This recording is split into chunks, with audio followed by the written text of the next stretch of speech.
So Donegal 120, Monaghan 411. Oh my goodness, what a game we have witnessed here today at Ballybofey in this Division 1 North Allianz National Football League clash. I mean, this was an absolute cracker in terms of goals, drama, black cards, red cards. I mean, Monaghan could have had more goals in this game than they had points. I mean, that's the reality of it. I mean, Monaghan, some of their attacking play was absolutely brilliant. Some of the defensive play by Donegal, very, very questionable indeed. Donegal actually conceded more goals inside the opening 20 minutes than they had in the previous 4 matches combined. And that is, you're talking about the Tyrone game last week, you're talking about the entirety of Donegal's National Football League champion, or the entirety of their Ulster Championship last year. They only conceded 2 goals, of course, in the Ulster Championship last year. One to Cavan, one to Tyrone. So, just mental stuff altogether in this first half. Conor McCarthy could have had 4 goals. He could have had 5. It was just, it was a crazy, crazy game altogether. And, of course, I'm here with my match reaction and my thoughts. So, let's jump straight into it. You gotta be really You gotta know What's the story, everyone? Welcome back to GA Fan TV. I hope you're all keeping wonderfully well. Donegal and Monaghan share the spoils at Ballybofey in this Allianz National Football League clash. And as always, you'll see the teams displayed on the right-hand side. So we'll leave the Donegal team up there for a couple of minutes, and then we'll display the Monaghan side so you can have a look at it. Of course, there were some changes. Obviously, Michael Murphy went off in the 4th minute with a hamstring injury. And you know what? Ushie McConville made a comment, I think around the 15th minute or so after Michael Murphy had been taken off, and I found it quite disrespectful, in all honesty, to the rest of the Donegal team. He said that Donegal should they need to grow up or something like that. They can't be reliant on Michael Murphy, and to be honest, at the time I was like, they're not reliant on Michael Murphy. At the end of the day, they have a lot of very good talented forwards like McCarthy. They obviously have Oisin Gallen coming into the side, and they're very well equipped at midfield and defence. And Michael Murphy last year in the championship probably didn't have his best championship ever. He was doing a lot more defensive work and a lot more work around the midfield. But to be honest with you, you do wonder, did his injury make a massive difference? Because Donegal just fell to absolute pieces. Defensively, they were absolutely all over the place. Conor McCarthy with those 2 goals. The way he took that first goal was sublime stuff. Jinked it around his man, dummied him, and then just completely slotted it past Sean Patton. And Monaghan were just causing all sorts of problems for this Donegal side. Andrew Woods, I was very impressed with him. He went off in the 53rd minute. I thought he had a very, very good game. The way Monaghan were beating the Donegal defenders, they were, luring them in for the challenge and then just jinking around them. I thought it was very, very impressive stuff. Sean Jones, who went off at half time, he was quite good as well. Michael Bannigan, Aaron Mulligan, of course, as well, missed that big chance at the end of the game. It was another kind of goal opportunity. And Aaron Mulligan went for the point, the right decision, but put it wide, and that was a massive chance. And I think Monaghan will look back at this game and feel that this was a huge opportunity missed. A chance, of course, to really get back into that, sort of race for, of course, finishing in the top 2. And it's going to be hard. I think this probably rules them out of finishing in the top 2. We'll see what happens with Armagh and Tyrone, of course. But certainly for Monaghan, very, very good forwards, very good play altogether, creating a lot of very good chances. For Donegal, their defence was just really poor. And it's not that they don't have good defenders. From what I could see, their full back line was pushing up quite a lot. So they were actually, their full back line was playing maybe where the half back line would usually play. And they were kind of pushing up maybe 20 to 30 metres further up the pitch. And what that done was it allowed Monaghan to just kick balls over the top and allow the likes of, whether it was Aaron Mulligan or Conor McManus when he came off the bench, or even, the likes of Andrew Woods, of course, as well, who was getting in behind. And, Monaghan had a lot of opportunities in this game to really kill this Donegal side off. Conor McManus obviously comes off the bench as well at half time.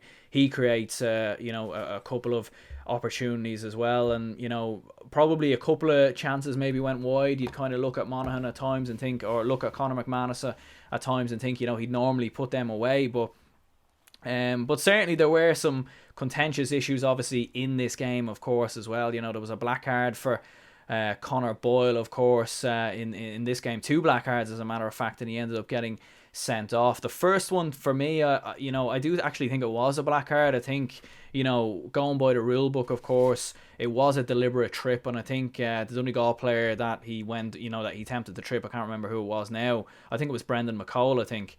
as far as I remember, but someone in the comments down below will correct me on that one, I'm sure. But it certainly it was deliberate, and if he makes contact, no one's really arguing about it. Then it was just because Brendan McCall jumped out of the way. So it seemed a little bit harsh, but that is the nature of the rules. The second one, no arguments whatsoever. Very high challenge, very, very poor stuff. Of course, as well. Hugh McFadden, for me, he should have got a black card in the first half. Blatantly brought down Aaron Mulligan, I think it was, who was going through. I mean, that's a black card if we've ever seen one. I've no idea how that wasn't given at all. Dara O'Boyle was sent off as well, I believe for a second yellow card. Looked like an attempt to play the ball. Again, another horrendous decision by the referee. Shouldn't have been a yellow card, in my opinion. He got a touch on the ball, so I don't really know what else he's supposed to do there. So yeah, it was an interesting one altogether. And Donegal, their defending was just very, very poor. But I think at the same time, you've got to give Donegal a lot of credit in this game for coming back. Because in that first half and even in the second half, there were 5 or 6 points down. There was stages in that game where you thought Monaghan could end up scoring 5 or 6 goals here, and they could really destroy Donegal and land Donegal one of their worst defeats ever, that we've seen in a long, long time. And to be fair, I thought Paddy McCarthy, fantastic, especially late on in the second half, like a contender for man of the match in my opinion. I know Conor McCarthy rightly gets it, hit 8 points. They needed a leader to stand up, of course, after Michael Murphy went off, and he was fantastic. That Michael Langan goal, I mean, that was the best goal we've seen, on the pitch. Everyone's talking about the Monaghan goals, but that Michael Langan goal was phenomenal stuff. What a brilliant run, and just slotted it comfortably in the top left-hand corner. Nothing Rory Beggan could do about that. And it was a weird game altogether. You had Rory Beggan almost playing in midfield at times towards the end of that game. I've never really been a big fan of goalkeepers getting forward like that. You know what I mean? I understand why, but at the same time, man, all it takes is one loose pass and the game could potentially be over. Donegal just have to work it down the pitch and put it in the back of the net. It was just strange stuff. We've seen Sean Patton doing the same as well. It was just a mad game. For Donegal fans watching down below, what do you think was the issue there with the defence? I mean, you've got Neil McGee in there, who's I think 35 years of age now. He's catching on a bit. Is he the right man to be playing in that fullback position? It's an interesting one. You obviously had Paul Brennan, who came off at half time. Ryan McHugh, don't think he had his best game either. So there's question marks over that Donegal defence, in my opinion. I do think they have a good defence. I do think they have a good defence. They've shown it over the past couple of games. But Monaghan really exploited them. And I think that we haven't really seen too many teams go at Donegal's defence in the same kind of way that we've seen Monaghan do so today. So massive question marks over that Donegal defence. But at the same time, to rescue a point, absolutely massive. And you'd probably still expect Donegal now to potentially finish top of this group. They only need a win against Armagh. A point could very much be enough as well, depending on how the Tyrone and Monaghan game goes. So very interesting stuff, but a very interesting game, a bizarre game, to be honest with you. Very, very interesting stuff. A day where Monaghan could have had 7 or 8 goals, in all honesty. There's absolutely no doubt about it.